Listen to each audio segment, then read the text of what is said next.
Abrir a gravação. Vamos lá, meus irmãos. Já iniciei aqui a nossa gravação, tá bom? Estamos na última aula de Educação Religiosa 1. É a 9ª aula, é o último dia de aula e é o último bloco. E as nossas aulas estão sendo gravadas. Vamos lá, vamos continuar aqui no capítulo 8, tá joia? E aqui, ó, o que o Júnior acabou de falar sobre o Sermão do Monte, né? Essa ideia aqui. Né, Júnior? Pode ver. Leia para nós, Júnior, por gentileza. A ferramenta 1, a preleção. A voz que alcançava a multidão. O método literário na sala de aula. O professor fala diretamente à classe, apresentando a lição de forma sistemática. Que faz parte, né, irmão? A pregação, a preleção faz parte. Jesus também utilizou dessa ferramenta. Sim.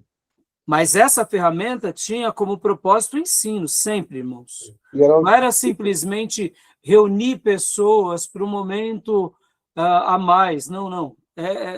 Essa figura até é bonita, porque essa foto aqui parece que são videiras, aliás, oliveiras, né? E a oliveira, não sei se você sabe, até hoje em Israel, tem oliveiras lá de quase 1000 anos, né? Sim. Quase 1000 anos. Quer dizer, é isso que Deus vai originar em nós, né? Algo que cresça em nós e que continue frutificando por gerações. É claro que ninguém viverá 1000 anos, mas o nosso legado pode durar 1000 anos, né? A gente desfruta de muitas obras que têm muito mais do que 1000 anos na história da igreja, não é assim? Então, a pregação... E aqui, olha que legal, ainda dentro da premissa da oliveira. Leia para nós, Júnior, por gentileza. Esse ponto aqui é muito legal. Dilema da preleção. Poder e perigo. Pontos fortes. Valor para as classes grandes. Ideal para temas doutrinários. Concede o benefício dos recursos do professor. Menor perigo de desvio e de digressões. Leva a lição a um clímax de inspiração. Por isso que numa pregação, e nós protestantes temos isso de uma forma muito linda, alguns autores vão falar que a pregação é algo que Jesus inaugura e os apóstolos. Eu não penso assim. Eu penso que na história do povo de Deus sempre houve pregação, né? Por exemplo, Enoque possivelmente era um pregador. A gente vê pregação no Velho Testamento. Noé, por exemplo, também era um pregador. Vamos ver também os patriarcas como pregadores, claro, tudo dentro de um horizonte. Moisés e Arão, grandes pregadores. As histórias dos sacerdotes e a escola sacerdotal, e principalmente a escola dos profetas, eles eram o quê? Pregadores, eles eram arautos. E aí vem, claro, o Novo Testamento com Jesus, um pouco antes de Jesus, João Batista, Jesus como o maior de todos, e a igreja primitiva. E pode ver que a pregação ela acaba sendo algo maravilhoso na vida do cristianismo, porque se alguém encarnou de fato a pregação, é o povo de Deus. E que tenhamos pregações fortes. Por outro lado, tem pontos fortes, mas também tem os pontos fracos. Leia para nós os fracos. Júnior. Pontos fracos. Alunos não estudam a lição. O professor não sabe se está sendo entendido. A atividade mental do aluno é reduzida ao mínimo.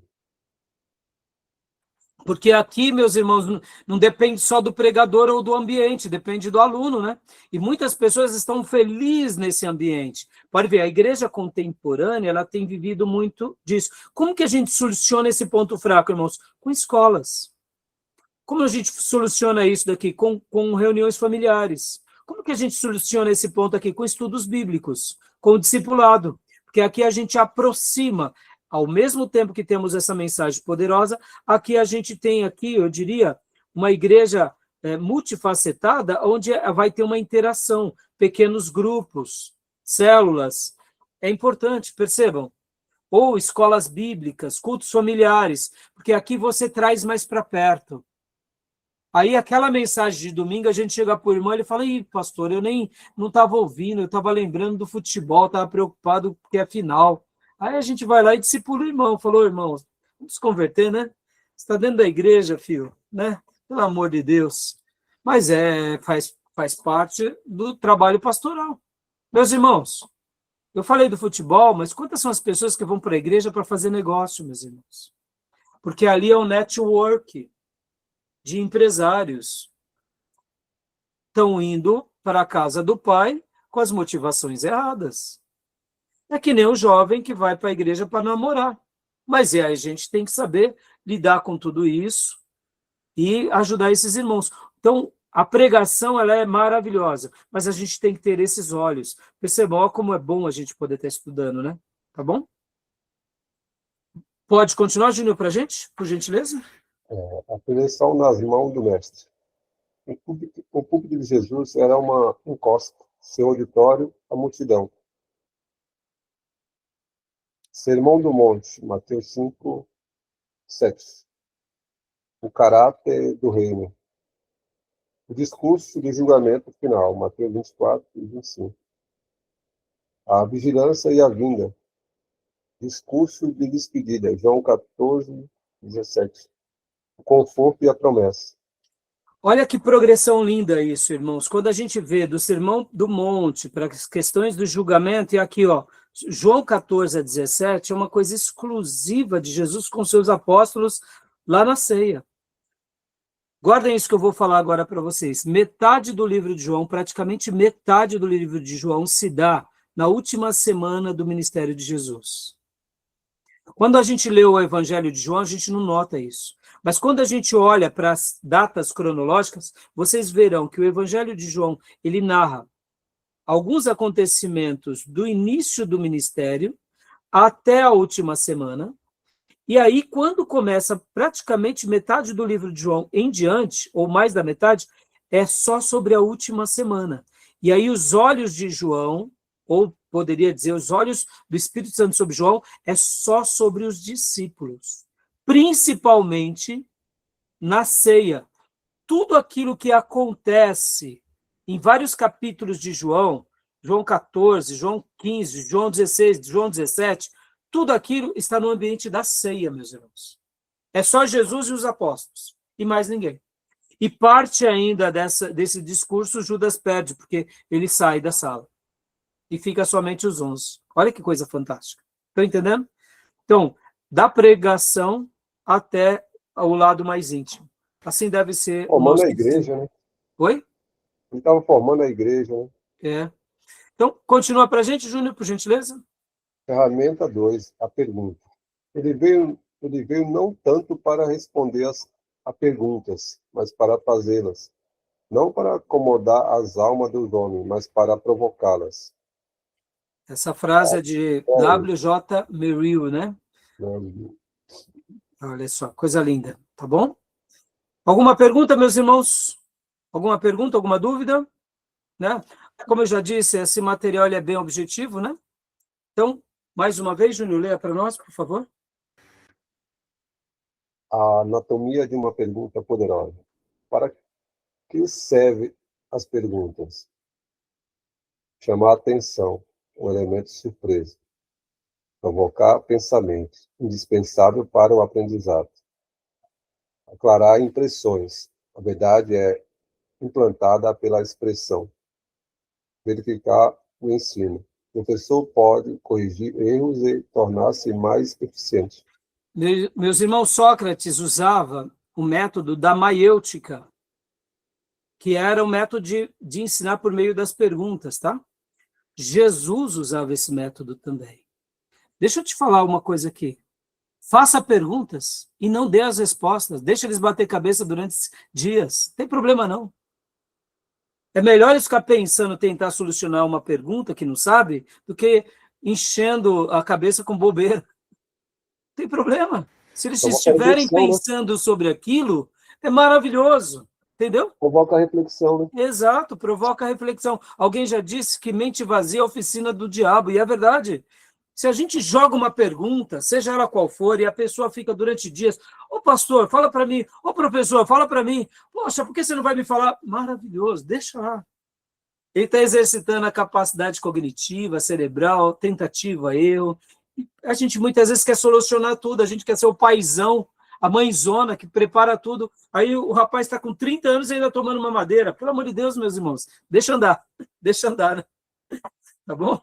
Leia, Júnior, para a gente, por favor.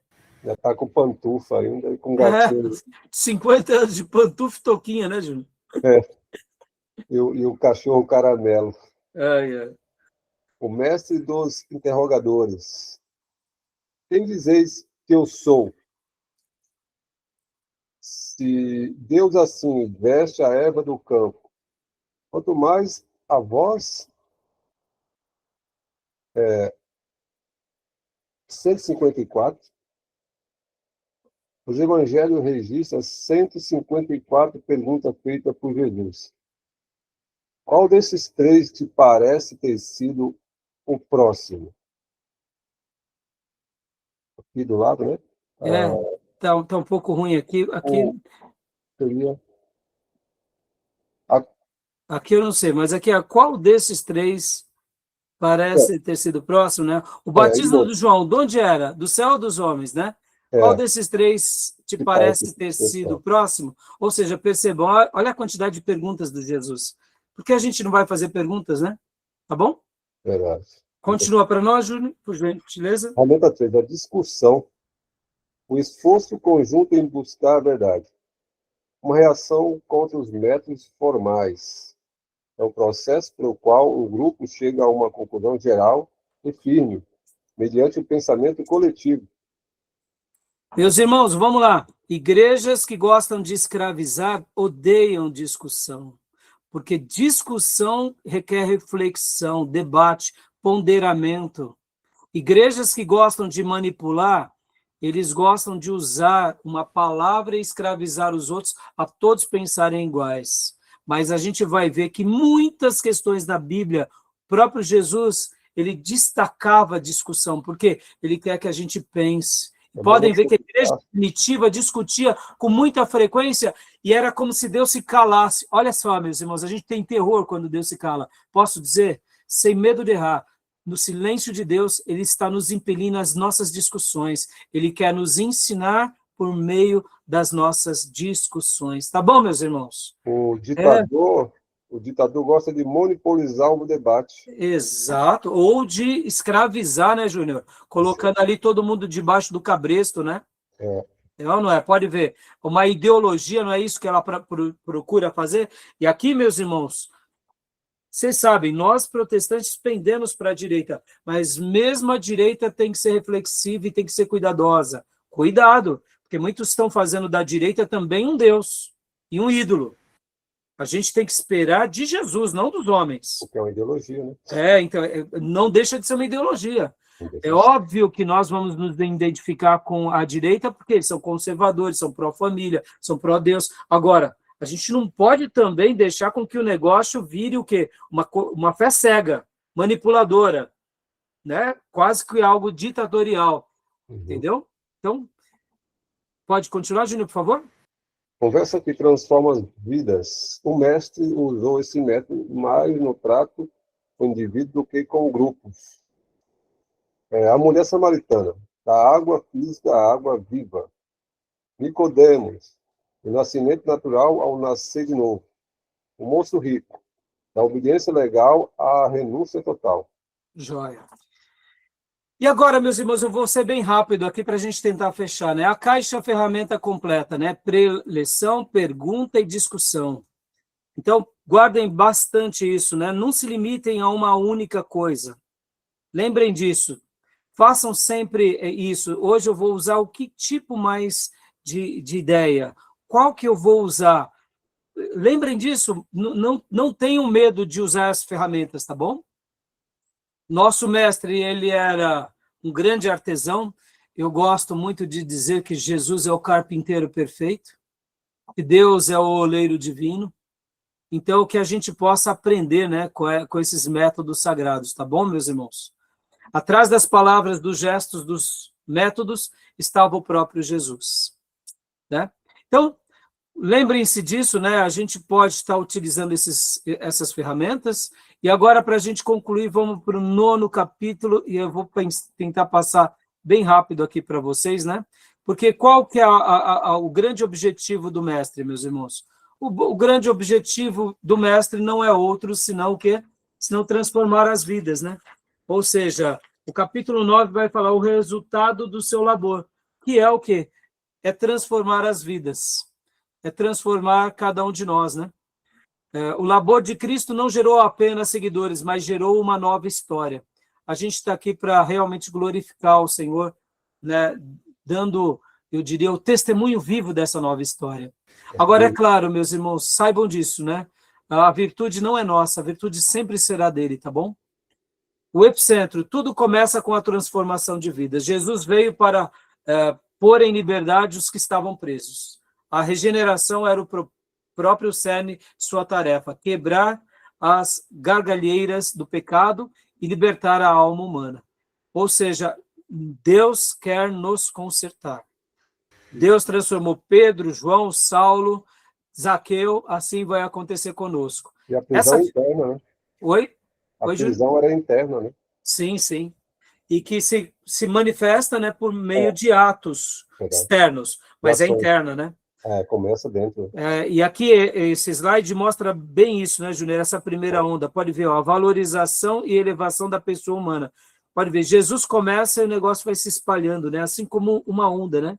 Jesus vai espalhando. E aqui estamos, irmãos, 2000 anos depois, né? E que a gente possa continuar com isso, né?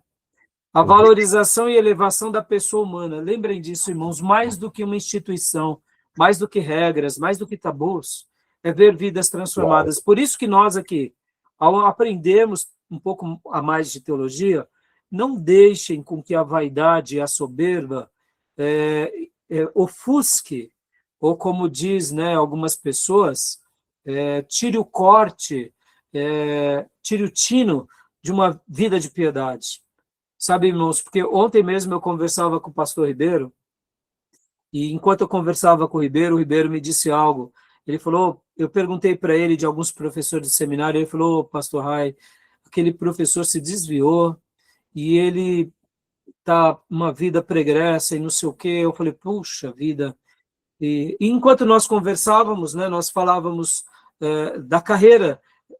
O Ribeiro teve a alegria de formar alguns alunos, como alunos exímios no seminário, e eles se tornaram professores exímios, e eu cheguei a ver esses professores, e em algum momento eles caíram. Eu não estou querendo aqui julgá-los e nem nada disso, mas o que eu estou querendo dizer? Que eu falei para o Ribeiro, eu falei, Ribeiro, muitas vezes as pessoas aprendem um pouco mais de teologia e elas se ensoberbecem. E aí esse é o gatilho do diabo, porque agora elas conhecem a Bíblia, conhecem a doutrina, conhecem a oratória, conhecem o ensino e se sentem melhores do que os outros veem a queda. E o que eu quero dizer com isso, meus irmãos? A valorização humana deve ser a nossa, sim, mas sempre a gente deve lembrar que se não fosse a graça de Deus na nossa vida, a gente não estaria aqui. Porque a soberba, ela pode acabar com o novo convertido, com o obreiro, com o pastor, com o seminarista, com o teólogo. Se a gente não tomar cuidado, em nome do saber, a gente muitas vezes está também se desviando. Então, assim como Deus deseja nos transformar, que a gente possa sempre se lembrar que o mérito desse crescimento não é nosso, é a graça de Deus em nós. E se hoje eu estou aqui ensinando a vocês, é porque Ele tem me agraciado. A virtude não é minha. Mesmo eu fazendo as lições de casa, mesmo eu me empenhando, é a graça. Porque na hora que eu tirar essa graça, é o Raimundo na sua carnalidade. E o Raimundo na carnalidade não pode ensinar algo do Espírito a vocês. Então, muito cuidado para que a soberba não os engane. Depois de ser usado por Deus, depois de fazer um ministério abençoado, porque, irmãos, muitas vezes Deus nos dá êxito e a gente pega o êxito para nós, como se nós fôssemos o meio pelo qual Deus opera, mesmo a gente só é um instrumento. A gente não é a ferramenta exclusiva. Cuidado, meus irmãos. Fica aqui, né, para que a gente seja liberto disso, tá bom? Essa frase aqui do Henrique Seking, né? Respeite e reverencie a pessoa humana e o princípio capital da ética e da religião. Constitui isso a melhor e a verdadeira pedra de toque do indivíduo como da civilização. Ou seja, dando essa ideia, né, que o nosso propósito aqui, ou seja, o grande resultado do labor de Jesus é mudar as nossas vidas. É aquele que, o que éramos antes e o que nos tornamos depois. Nunca se esqueçam que desse antes para o depois não é o nosso fruto, mas foi o sangue de Jesus sendo vertido na cruz por nós. Tá bom, meus irmãos? Porque muitas vezes a gente se esquece disso, irmãos. E aqui eu digo sem medo de errar. Quantos pastores eu ouvi, muitas vezes, porque agora se tornaram pastores e autoridades, dando cartada nos membros. E quantos irmãos eu conheci que cresceu um pouquinho mais, já quis ensinar os outros a quase como se eles nunca tivessem sido pecadores, entendeu? Eu me lembro de um dia que eu vi um pastor dando uma chamada no obreiro de forma totalmente inapropriada. Eu falei, ô meu irmão, você está fazendo isso? Só porque você é pastor? Você perdeu o decoro aqui, você perdeu a educação, você perdeu o tino. Só porque você é pastor, você não tem o direito de fazer isso. E aí o pastor, ele achava que eu ia dar o valor a ele, porque ele é um pastor, mas ele estava usando do pastorado para ofender o irmão. Percebam, irmãos, o título ser usado. Então, assim, nós devemos lembrar que quem nos mudou foi Deus. E se a gente agora está sendo útil, é para a glória dele. A igreja não é nossa, os discípulos não são nossos, os alunos não são nossos. Eu posso ser um instrumento dele, mas eu estou a serviço dele, ele é o supremo mestre. Tá bom, meus irmãos? Diga, Júlio. Não, que eu ali falava sobre a questão do direito, né? Que era a pessoa sem direito. Mas a verdade que Cristo traz não uma questão libertária no sentido jurídico, político, sociológico, como as ideologias andam falando por aí, né? Sim, sim. Mas a questão de libertação da divindade Espiritual, né? espiritual. Mas a gente tem que se lembrar, né, Júnior, até porque hoje os neopentecostais distorceram tanto essa ideia do direito, né? E o Ribeiro, pastor Ribeiro, cita uma frase que é muito linda. Ele diz que nós só temos 2 direitos. Porque hoje em dia o pessoal não fica falando, né? Não fica falando, eu tenho meu direito, chegue diante de Deus e exige os seus direitos, né? O Ribeiro ensina isso. Nós temos 2 direitos. Primeiro é que nós não temos direito nenhum. E o segundo é de preservar pelo primeiro direito. E eu concordo com ele. Ou seja, meus irmãos, a gente não tem direito nenhum, meus irmãos. Se não fosse a graça, esses besta, com todo respeito, né, até a expressão um pouco chula, mas são os besta, não? De ficar exigindo de Deus algo. Quem somos, meus irmãos? Eu tenho o meu direito. Meu irmão, a gente tinha o direito de ir para o inferno. Foi a graça que nos atingiu. Ou seja, nós temos o primeiro direito, que é não ter direito. E o segundo direito, maior do que o primeiro, é de preservar pelo primeiro. Acabou. Quando a gente sabe disso, a gente se lembra do pai da fé. O que o pai da fé tinha dito para Deus quando Deus disse que ia destruir Sodoma e Gomorra? Ele disse, Senhor, não acenda a tua ira contra o teu servo. Deixa eu te perguntar mais uma vez. Se Abraão agiu assim, que é o pai da fé, quem somos nós para ficarmos falando, vamos pôr Deus no cubículo? Isso daí é uma afronta. A gente não pode ordenar Deus. A gente ordena o diabo. A Deus a gente se submete. Amém, meus irmãos? Então, voltando, o grande resultado do seu labor é valorizar o ser humano dentro dessas considerações. A segunda coisa é a configuração da sociedade, né, irmãos? Se Deus me muda, ele vai mudar a sociedade, que começa por onde? Pela minha vida, pela minha família e, naturalmente, pela nossa igreja. Aí a nossa igreja vai ser o núcleo para mudar a sociedade. Tá bom, meus irmãos? Olha aqui, o lar, o trabalho e o Estado. Pode ver, é assim. Esse é o ciclo. Por isso que a gente não precisa de política propriamente dito. A gente precisa de ser crente de verdade, dentro da nossa casa, aonde a gente vai, e porque aí sim a gente vai ser sal e luz no Estado. Podem ver, meus irmãos, temos tanto deputados cristãos, tantos senadores cristãos, tantos prefeitos cristãos, e onde está o sal e a luz? Não estão brilhando, o sal não está salgando e a luz não está brilhando. Tem alguma coisa errada. Não tem uma coisa de errada com o cristianismo em si, tem com esse tipo de cristianismo que eles estão vivendo. Então fica aqui um grande desafio, né? As reformas verdadeiras, né? Elas começam dentro de nós, tá bom? A saturação da cultura e do serviço, ou seja, né? A nossa influência vai levar isso a todos, né? E dessa forma, né, meus irmãos, pode ver que aqui ele coloca, né, a literatura, a música e a arte, tudo vai mudar.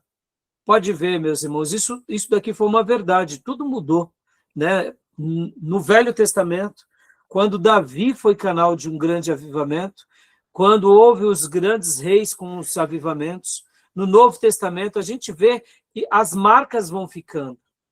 A igreja primitiva marcou de certa medida, mesmo ela sendo uma igreja perseguida, e depois nós temos a patrística como era de ouro, depois temos a reforma protestante como um momento também quase que como a igreja primitiva, logo depois da Idade Média, ou seja, aonde chega o povo de Deus de fato, as coisas mudam.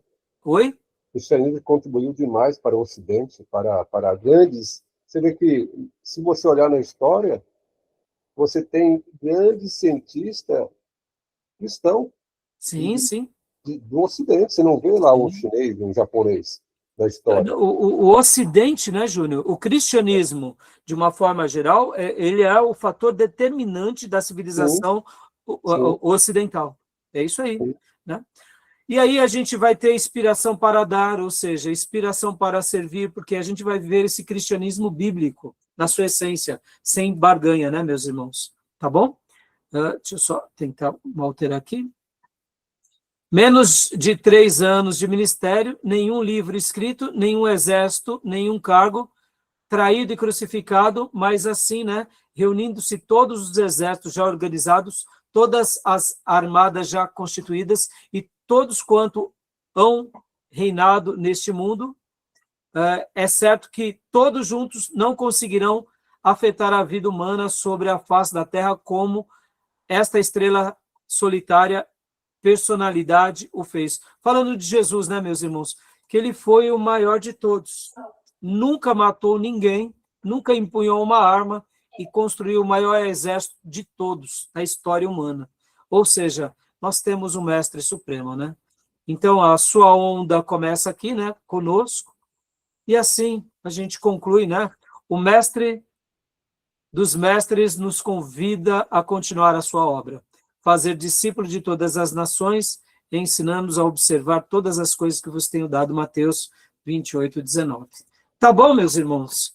A síntese, desculpem ter passado um pouco rápido esses últimos capítulos, mas o livro ele é autoexplicativo, né, meus irmãos? E agora, para a gente encerrar, alguma dúvida dos materiais que os irmãos viram, ouviram? Deu para aprender bastante? Esse livro aí é bem didático, né? Essa obra aí. Sim. Tanto esse quanto o outro, né, Júnior? Os dois. Gostaram da matéria? Sim, só para complementar, pastor, a gente tem o direito de permanecer calado. Hã? Não entendi. Só para complementar, que estava falando do direito, a gente tem o direito de permanecer calado. Direito de permanecer calado. Boa, ela tem Bia, boa. ela tem porque ela não pôs o rosto. Agora que ela apareceu, então... Então é isso aí, meus irmãos. Então terminamos, meus irmãos, nosso último módulo, 8º, né, bimestre desse ano. Nosso 14º ano letivo. A última aula, os últimos instantes, eu estou muito feliz e muito grato a Deus, né, pela vida dos irmãos. Queria até fazer um agradecimento especial aqui ao meu irmão Júnior. Esses 3 anos passaram como ontem, né, Júnior? Foi. Puxa vida, eu conheci o Júnior, meus irmãos. Eu fui pregar na igreja presbiteriana aqui de Ferraz e conheci o Júnior lá. Falávamos, e aí eu falei para ele do nosso seminário, e ele falou que, puxa, eu estou procurando. Dias depois ele se matriculou e já se passaram 3 anos, né, Júnior? Pois é. Pô, quarta-feira estava frio, né? Qual foi? Eu não lembro o dia que foi, né? Era quarta-feira. Não era uma sexta? Não, segunda-feira. Foi. Segunda-feira foi um culto de jovens, né? Era um evento. Um evento dos jovens. Eu fui pregar, os nossos ministros de músicas tocaram, foi. E ali nós nos conhecemos, e depois ele veio, né? Participou aqui da aula, e 3 anos se passaram, já está se formando. Lá na cantina da igreja presbiteriana, né? Foi, lá na cantina, exato. E eu queria até agradecer por esses 3 anos, viu, Júnior? E torço que o irmão continue os estudos, ou conosco, ou com outra casa, né? Porque o irmão, né, irmãos, o irmão foi um aluno, modéstia à parte, muito dedicado, como muitos de vocês. E o meu desejo é que você continue crescendo e somando aqui, né? E que um dia possa dar aula, né, conosco aqui. Porque o irmão é muito competente E fica aqui já o meu convite para o Agradeço a sua futuro. paciência comigo, né? Porque eu sou muito inconveniente, toda hora atravesso Não, o e irmão não é pergunto inconveniente coisa demais. nenhuma. O irmão o irmão gosta de fazer perguntas, as colocações do irmão enriquecem muito a nossa aula, né? O irmão não é inconveniente, não. Eu, E você também, eu quero te parabenizar, porque você tem uma virtude, né? Para me tolerar com tantas. Se é outro, não aguentava. Mariana Fará, fazer um aguentava passo. assim, A Mariana nossa, falou, ele tem um aguentar. dom, porque a virtude, porque se fosse eu, já não tolerava você ficar toda hora. Tolerava sim, Júnior, tolerava. E outra, Não, se então, prepara, porque daqui uns dias eu vou te ver dando aula aqui na nossa casa, e fica aqui já meu convite, viu, meus irmãos? Os nossos irmãos, modéstia à parte, graças a Deus a gente forma sempre bons alunos, e o Júnior foi um desses, e eu quero ver o Júnior também lecionando aqui, viu, Júnior? Você já está, fica até registrado aqui, pode estar convidado a dar aula para o básico, tá? mas eu O preciso básico. melhorar muito. Eu É. preciso E aí, quando você começar o evoluir. bacharel, aí sim a gente continua conversando, né, para a turma A do gente MED. se vê sempre com aquele conhecimento muito mínimo, né? Sempre, não, sempre querendo aprender, porque tem muitas limitações. Todos nós, Júnior, mas a gente está aqui nessa proposta de crescer, né? Tá bom, Mas, meus irmãos? Então, Júnior, obrigado. não, Tivemos na estamos sempre aí, né? formatura, dia primeiro. Ok. Irmãos, a irmã Sônia, né? A gente vai mandar o link para a irmã, tá, minha irmã? Se você estiver em São Paulo, né, venha ficar conosco. Eu sei que a irmã está aí, né? Em Minas Gerais, longe, com o Espírito Santo, mas quem sabe, né? Mas no dia eu quero que a irmã prestigie também. E o ano que vem, se Deus quiser, irmão, sabendo que as nossas férias são agora, mas assim, vou até dar uma instrução bem importante para vocês, né? Bom que fique gravado. Tirem dias para descansar, tá, irmãos? Aqueles períodos de 15, 20 dias. Aí depois pega o material para ler, para oxigenar o cérebro, passear, desfrutar, porque é um período sabático também, né? Eu mesmo saio de férias agora em janeiro, e eu descanso, mas geralmente, meus irmãos, é o período que Deus vai falando comigo, eu já vou anotando um monte de mensagem, porque é o ócio criativo, né? Quando a gente dá uma Sim, sim. pausa, É a o, nossa mente fica mais aberta, e aí a gente começa a criar mais, né? Então, verdade. assim, eu tiro os dias de descanso, mas querendo Deus, fevereiro estamos aí para Estou servir com uma os fila de irmãos. livro para ler. É. Eu tenho que ler. Então, uma fila de livro para ler. Tá tudo.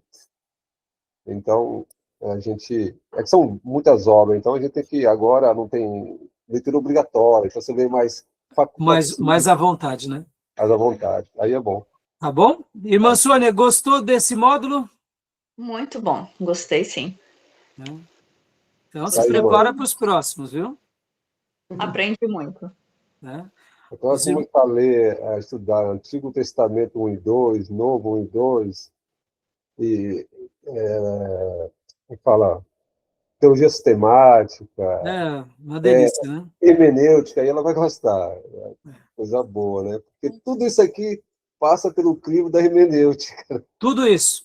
Pode ver. A hermenêutica, como eu falei para os irmãos, né? Quando a irmã ainda não teve, mas a hermenêutica não é a coluna vertebral. A hermenêutica é a medula. A hermenêutica e a exegese é a medula óssea. Está É ali a no cerne. A teologia sistemática, sim, é a coluna vertebral. Mas a hermenêutica, ela é a medula. Então, assim, é uma delícia. Tá bom, meus irmãos? Alguém quer falar alguma coisa? Pastor Raiz, o livro do ano que vem você vai mandar ainda? Vou mandar tudo no grupo. A gente vai continuar se falando no nosso grupo de WhatsApp. Eu vou passar. Mas como eu mencionei para vocês, né, principalmente o livro do Gruden, a gente começa. A gente começa no ano que vem. Eu preciso só fazer um pente fino com o Tomé, porque eu quero saber quais são as matérias que o Tomé já teve, né? Para que a gente prossiga. Mas é aquilo que eu falei no intervalo para vocês, tá bom, meus irmãos? Então, Beatriz é a futura missionária. olha aí, se Deus quiser. Falou com fé, Júnior. Foi bom porque você veio de uma igreja onde que parece nulo buscar o conhecimento, né? E Jesus dá uma ordem para a gente, né? Examinar a Escritura, porque cuidar e ter nela a vida eterna. A gente tem que examinar, estudar, conhecer. Jesus fala em João 5:39. A gente não pode negar isso, essa ênfase que Jesus dava aí. Então, eu fico muito feliz. Ficamos, né? Ficamos. É. Né? Tá bom, meus irmãos? Tá bom, Tomé? Tá bom, Diego? Miriam, querem falar alguma coisa? Não? Tchau pra vocês. Só parabéns Ai, o Júnior aí pela meus irmãos, conclusão. boas festas. Júnior, boas parabéns festas. aí pela conclusão, Deus abençoe. Obrigado, Marcos. Deus abençoe, vai fazer falta. Vai fazer falta. Venha nos E agora, visitar, quem é hein, que vai interromper o pastor agora? Pai. Não é interromper, não é interromper. Não, pastor, é modo de falar, o Júnior sabe que eu tô brincando. Porque o pessoal aqui é mais tímido, né? O pessoal é mais tímido, né? Então, o Júnior que... Agora... Eu acho que é exagerado. Vamos passar para o Tomé, né, Tomé? Eu tô bem agora. Mas o Tomé também falava, mas... O Tomé ajuda muito. Não, mas é que o Júnior gosta de fazer colocações. Graças a Deus, né, Júnior, como advogado, você tem uma mente mais voltada ao questionamento, isso nos ajuda muito, gera debate. Isso é importante. Tenho saudade da igreja, da escola bíblica, né? Então. Era muito debate, reflexão na escola bíblica, né? Eu sinto falta.